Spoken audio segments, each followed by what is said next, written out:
औज़ुबिल्लाहिमिनश्शैतानिर्रजीम बिस्मिल्लाहिर्रहमानिर्रहीम। नाज़रीन, बहुत सारे सवालात जो कि मेरे ग्रुप के अंदर व्हाट्सएप में किए गए, अब वक्त की कमी की वजह से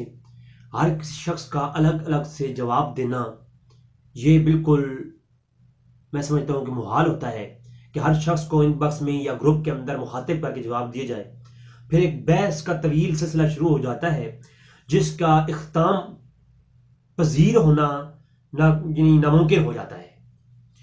तो चंद एक सवालात जो हमारे भाइयों की तरफ से किए गए हमारे ग्रुप के अंदर, उनके ऊपर मैं चंद एक जो है मुख्तसरन जुमलों के साथ बात जो है ख़त्म करूँगा। उन सवालात के ऊपर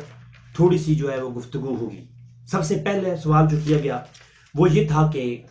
अहनाफ जो हनफियाँ हैं उनको शेख अब्दुल कादिर जिलानी रहमहुल्लाह ने अपनी किताब हुर्रियत तालिबीन के अंदर गुमराह फिरकों का जिक्र करते हुए तो जिक्र किया है कि हनफिया भी गुमराह फिरकों में से एक फिरका है। तो उसके ऊपर मैंने पहले भी एक क्लिप के अंदर डिटेल में बात कर दी है कि वो जो हनफिया फिरका था वो कोई फिक्का हनफी का से मुराद वो हनफी फिरका नहीं है जो इमाम आज़म हनीफा रहमहुल्लाह से शुरू हुआ, जो कि फिक्का का तसलसल है, जो तरीक है एक फिक्की असूलों के अंदर जो इमाम आज़म हनीफा रहमहुल्लाह की तकलीद करते हैं। तो उनको हनफिया जो कहा जाता है, फिक्का हनफी या मसलक के हनफिया, मजहब हनफिया, इससे मुराद वो हनफिया फिरका नहीं जिसका जिक्र शेख अब्दुल कादिर जिलानी रहमहुल्लाह ने किया है। जबकि आप गौर से देखें तो मुतज़िला की एक गुमराह फिरका मुतज़िला, फिर उसके आगे 3-4 फिरके उन्होंने बयान किए, फिर उन फिरकों में से एक फिरके की शाख बयान की वो हनफिया, उसकी डिटेल ही फिर बताई है। ये तो ख्यानत है ना कि पूरी बात ना बताई जाए और दरमियान में से एक छोटी सी बात करके मिलता जुलता नाम बता करके तो कोई शख्स ऐसी बात कर दे तो यकीनन ये किसी साहिब इल्म का शार हो नहीं सकता। तो लिहाजा वो फिरका हनफिया जो है उससे मुराद ये इमाम आज़म हनीफा रहमहुल्लाह वाला तकलीद वाले या मुकल्लिद लोगों का फिक्र हनफिया नहीं है, बल्कि फिक्र हनफी कुछ और है और वो एक मुतज़िला का आगे शाखों में से एक गुमराह कुन फिरका था जिसको जो है ना शेख अब्दुल कादिर जिलानी महबूब सुबहानी कुतुब रब्बानी शाहबाज मकानी रहमहुल्लाह ने बयान किया है। तो इस चीज़ को मुख्तसर मैंने बयान कर दिया। अब अगला सवाल वो ये किया गया कि जो अकीदा हनफिया है ये सारे का सारा ज़ईफ़ रवायात के ऊपर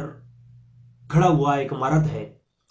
और हनाफ के सारे अक़ायद मुदल्लस रिवायतों के ऊपर इन्हिसार करते हैं।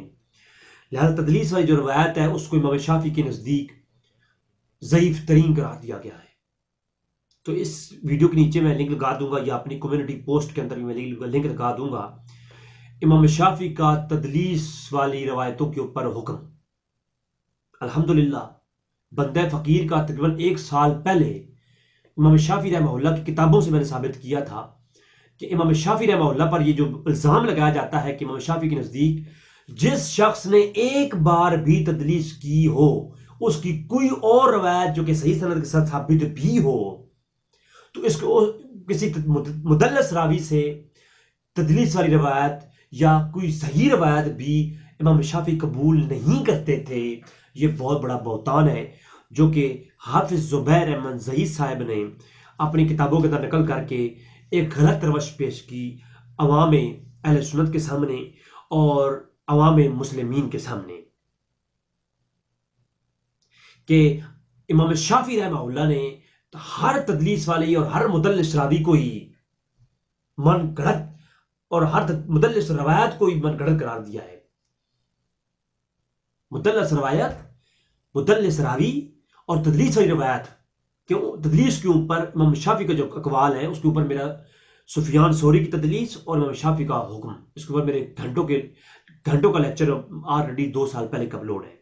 वो आप देख सकते हैं। तो ये चीज भी खत्म हो गई कि हाँ अब ये सवाल रह गया कि हनाफ का अकीदा। सर हनफियों के यहां जो असूल है जिनको बयान किया गया असूलन के तौर पर अकायद के बयान में या हलाल और हराम के बयान में, हनाफ में हलाल और हराम के बयान में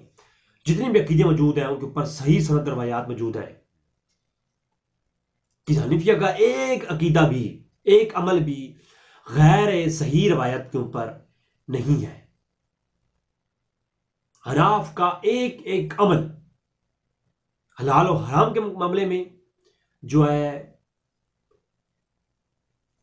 वो क्या हकाम के मामले में, अहकाम के मामले में हर एक रवायत सही के ऊपर मुनहसर है जी। तो ये चीज भी एक मनगढ़ंत है कि हनाफ जो है वो उनका अकीदा जो है वो ज़ईफ़ रवायतों पे है, तो ये बहुत बड़ी जहालत है मेरे ख्याल में। तो मुदल्लिस क्या होता है? मुदल्लस और तदलीस के ऊपर मेरा एक पूरा क्लिप है यूट्यूब के ऊपर,